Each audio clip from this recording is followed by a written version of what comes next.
yung pinupo dito si Pastor sa may bandang gitna kasama si Teacher Ingrid. Yan naman po. Bilang in celebration niya sa ating Pastor's Day Appreciation today.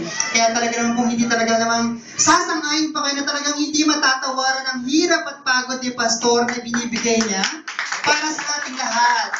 Ayan. Amen pa kayo sa akin dyan? Ayan. Kaya naman, nararapat lang pang pasalamatan natin si Pastor sa pamamagitan ng isang malakas na palakpak. Ayan. Kaya naman tinatawagan ko naman ni Sister Lulu para i-present and then even si Brother Sunny para i-present po kay Pastor yung mga simple token na ayan, pagpasensya niyo na Pastor. Ayan. Thank you.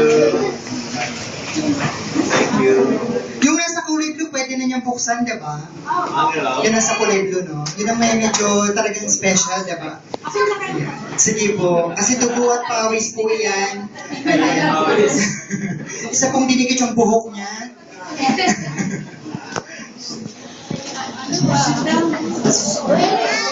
Talaga po ito ay isang specially made for Pastor dito lang. Rain.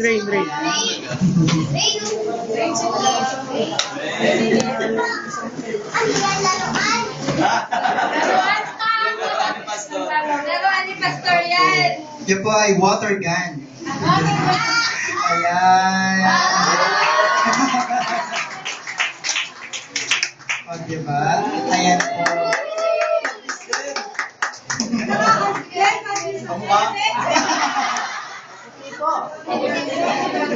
Maputi. Maputi.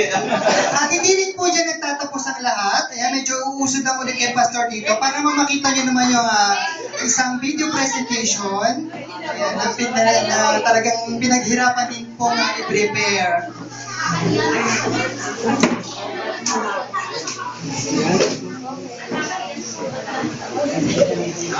Saglit lang po habang